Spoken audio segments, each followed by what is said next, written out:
In a land where the sun kissed the earth with gold and the rivers sang through valleys like lullabies, there stood the mighty kingdom of Ikeji.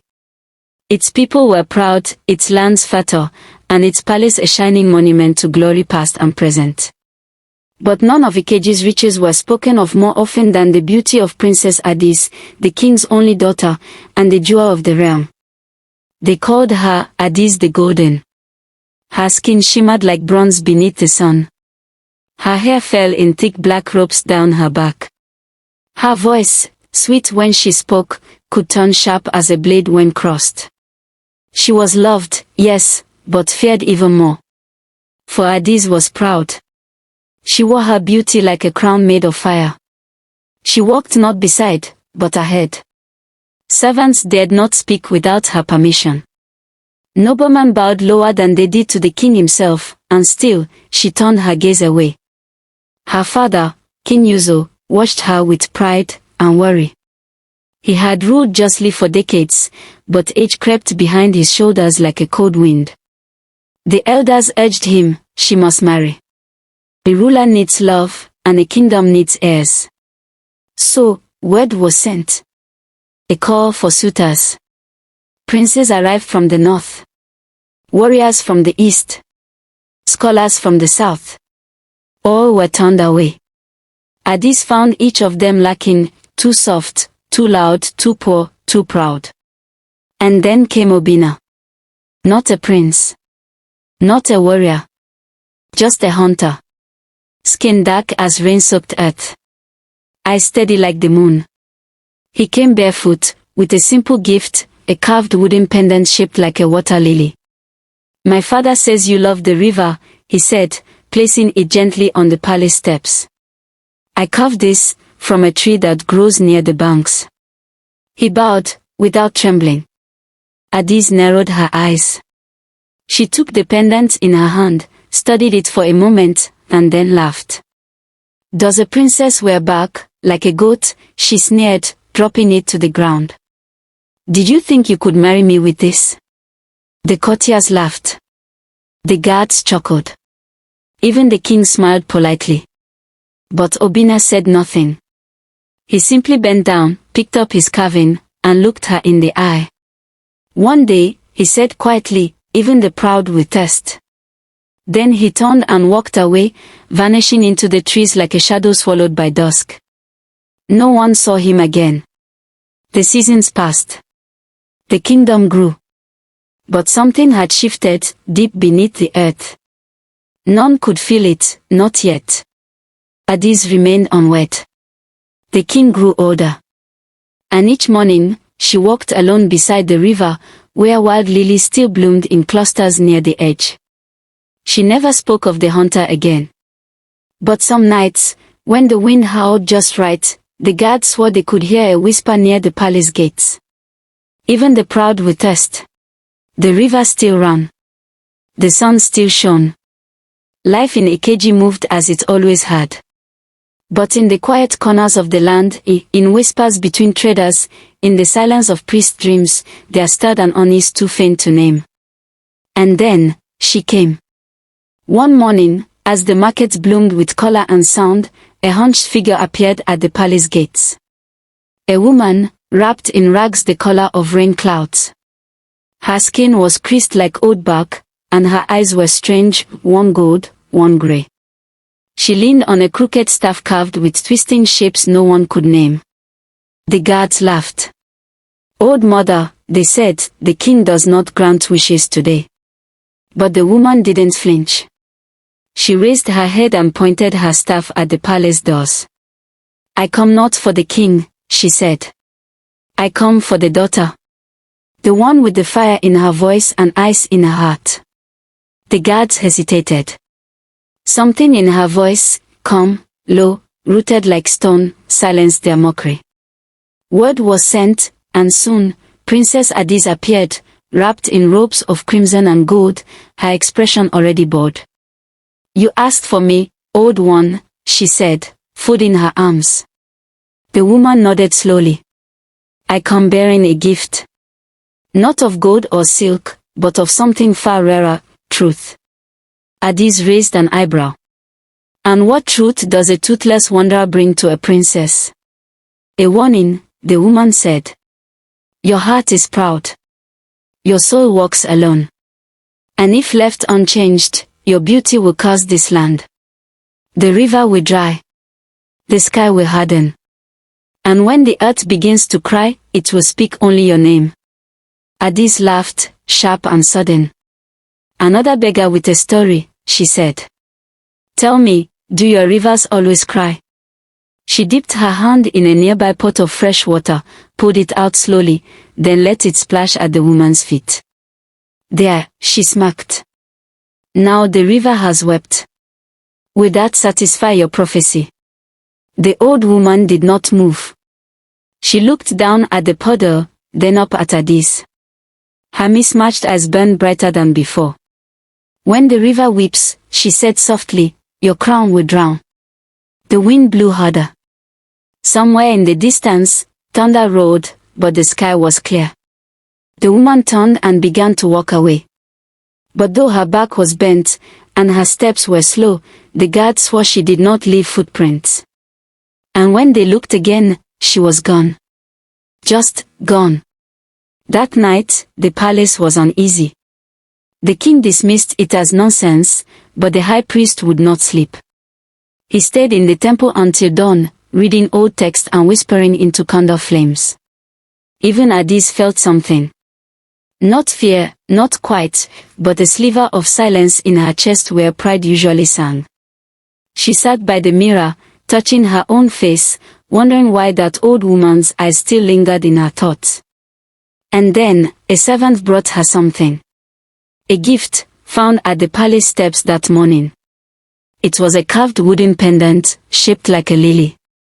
Adaeze froze. No name. No note. No footsteps leading to it. Just the pendant, and silence. She stared at it for a long time. And for the first time in her life, she did not laugh. The rains were late. Not a single villager spoke of it aloud, but they all felt it, a dryness in the air that no breeze could lift. The grass lost its green. The trees creaked in the heat. And worst of all, the great river Omuma, lifeblood of Ikeji, no longer roared with strength. It trickled. Thin as thread. Silent as breath. And then, one morning, it stopped. No warning. No flood. No storm. The water was simply gone. Panic swept the kingdom like wildfire. Without the river, the crops failed. The yam fields cracked like broken plates. The cassava withered. Cattle died with foam at their mouths. Even the sacred pool near the temple, said to be blessed by the gods of rain, turned to dust. The people came to the palace gates, begging for answers. The river has never failed, they cried. What curse is this? The king summoned priests, rainmakers, and sages from distant lands. They danced. They chanted. They spilled wine and blood in ancient ceremonies. Nothing changed. Then, the oldest priest in Ikeji, Elder Noji, blind and bent like a question mark, spoke in a voice no one had heard in years. He rose during a royal gathering, held up by two young acolytes, and said, "This is not a natural drought. The river does not sleep. It weeps. It weeps beneath us. Its tears cannot rise, because something sacred has been broken." Silence fell. Adaeze, seated beside the king, felt the old woman's words echo inside her. When the river weeps, your crown will drown. But she said nothing. That night, Adaeze walked alone through the dry riverbed. Stones lay where fish once swam. Cracked mud where water once sang. She knelt, pressing her hand to the earth. It was warm. Too warm. She whispered, though no one was near. What did I do? The wind answered with silence. Meanwhile, in the villages, people began to whisper. They remembered the strange old woman. They remembered Adaeze's laughter, and the pendant that had reappeared without footprints. Some said the gods were angry. Others said the hunter Obinna had returned as a spirit, cursed to walk the forest until justice was done. One woman, half mad with thirst, claimed she saw him standing at the edge of her farm, watching the sky, holding a carved pendant. The people didn't know whether to believe her or to fear that they did. By the end of the month, the first child died of thirst. A boy no older than 7. They buried him beneath a tree that had never known dryness, and even that tree, days later, shed its last green leaf. The king wept in his chambers. He had ruled for 40 years, but never had the land turned against him. He ordered his messengers to ride in all directions, offering rewards for anyone who could return the reins. But none returned with answers. Only more silence. One evening, as the sun burned red against the sky, Adaeze sat on her balcony. Her robes were lighter now, her jewels tucked away. Her mirror, once polished daily, sat untouched. And then, a guard entered quietly. He knelt. "My princess, a traveler waits at the edge of the city. He asks not for gold, only to speak with you." Adaeze frowned. "What kind of traveler?" The guard hesitated. "He walks alone. His hair is wild. His voice, strange. But his eyes..." He paused. "They shine, like moonlight on still water." Adaeze rose to her feet, slowly. She felt the air shift, like the moment before a storm, when the birds vanish and even the insects hold their breath. She didn't need to ask. She already knew who had come. The hunter had returned. The forest had always whispered. But now, it murmured his name. Obinna. The hunter once scorned, once humiliated, had returned, though not as he was. He stood at the edge of the village barefoot, dressed in bark and ash, with skin darker than shadow and eyes that shimmered like river light in moonless night. Birds circled above him in silence. Even the wind stilled in his presence. He said nothing to the guards. He only asked for her. Princess Adaeze stepped forward, wrapped not in gold, but in a plain robe the color of soil. Her crown was absent. Her face unreadable. The crowd parted. And there he was. Older, taller, wrapped in forest silence. A carved wooden pendant hung from a vine around his neck, the lily she had once mocked. They stared at each other for what felt like the length of a season. Then, Obinna spoke. "The river weeps. The land suffers. But it is not broken. Not yet." His voice was deeper now. Rooted like a tree that had weathered storms. Adaeze took a breath. "And you?" she asked softly. "What are you now?" Obinna did not answer. Instead, he reached into a pouch and scattered a handful of seeds into the dry earth at her feet. They burst into green. Instantly. Gasps echoed from the watching crowd. Obinna turned to the king. "This land can heal," he said. "But not through kings. Not through crowns. It must be she who journeys. She who listens. She who repairs what was broken." Adaeze stepped forward. "What must I do?" Obinna looked into her eyes. "Come with me. Into the forest. To the source of the river. There the truth will reveal itself." The king objected. His advisors shouted. "She is royalty. This is madness. A trap." But Adaeze raised her hand. "I mocked the sacred. I wore my pride like armor. If I must journey into darkness to bring water back to my people, then I will." And just like that, she removed her necklace. Unclasped her earrings. Took off the ring that bore the royal seal. And followed the hunter into the woods. The trees swallowed them. No one followed. Not even the guards dared. As they walked deeper, the air grew cool. Mist swirled between roots like living breath. Strange sounds echoed, not animals, not spirits, something older. Obinna said nothing. Neither did she. Time moved differently in that place. Night came faster. Shadows stretched longer. Once, they crossed a river of mist that hissed at her feet. Another time, a flower bloomed and sang a low lullaby before fading into smoke. Obina finally spoke again. This land remembers. It has watched kings rise and fall. It has watched you more kindness. But it has not closed its heart. Only you can. Adaeze lowered her eyes. I thought beauty made me worthy, she said. But I see now, it made me blind. Obina paused, gazing at her. No, he replied.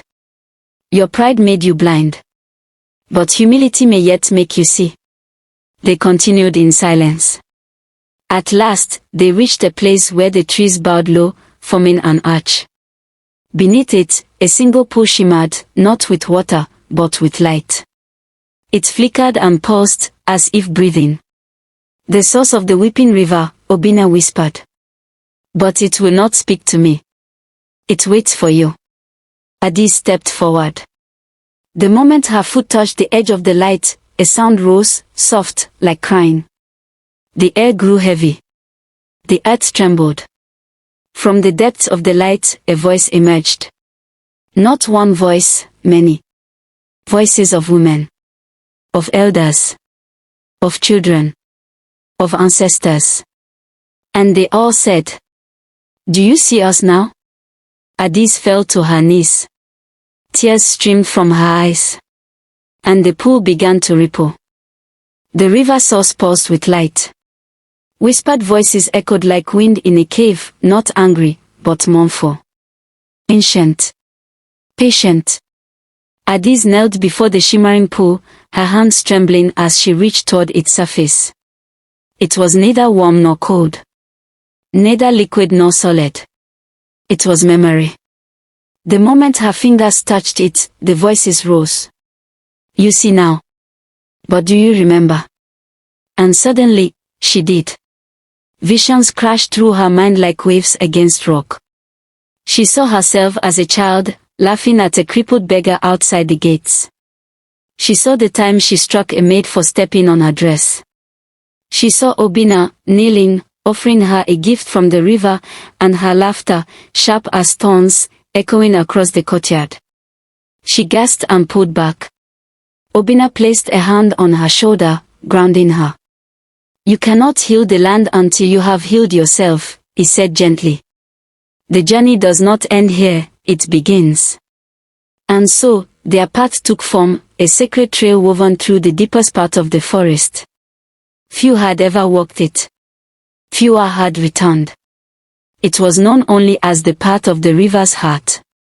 They were to follow the old riverbed upstream, not where the water once flowed, but where its spirit still lived. 3 trials would wait for Adaeze, one for the mind, one for the heart, and one for the soul. If she passed, the river would return. If she failed, the land would wither forever. Their first steps were silent. No birds sang here. No breeze moved the leaves. But the forest was watching. Obina led her through a tunnel of trees whose trunks were black as obsidian. Their branches arched overhead, forming a kind of cathedral. Each step they took echoed like footsteps on memory. After a while, Adaeze spoke. What if I can't undo what I've done? Obina answered without turning. You cannot change the past. But you can offer it something it has never known, repentance. By midday, they reached a clearing. At its center stood a massive stone gate carved with symbols older than any language. The vines around it shimmered like glass. Beneath it, water pooled, still and black as ink. As they approached, the gate glowed. Then, a voice boomed, deep and layered, like many voices speaking at once. First trial, the mind. The pool rippled. A vision emerged, lifelike, glowing, detailed. It was Adaeze's younger self, seated on the palace steps, mocking a village girl for wearing hand-me-downs. She tossed coins at her feet and said, "You can polish my sandals with your tears." Adaeze's face twisted with shame. The voice spoke again. Walk through this memory. Choose not pride, but understanding. Speak not from habit, but from truth. Suddenly, she was inside the vision, back in the moment, reliving it. The village girl looked up at her, eyes brimming with pain. Adaeze's younger self opened her mouth to speak, but the real Adaeze, aware now, stepped forward. She placed a hand on the girl's shoulder. I am sorry, she said. I mocked you to feel powerful. But it made me smaller than you. The girl blinked. And smiled. The memory shattered like glass. Back in the clearing, the pool turned from black to silver. The gate opened. Obinna looked at her with quiet pride. One down, he said. Adaeze didn't smile. She was beginning to understand that the road to healing was not paved with victory, but with truth.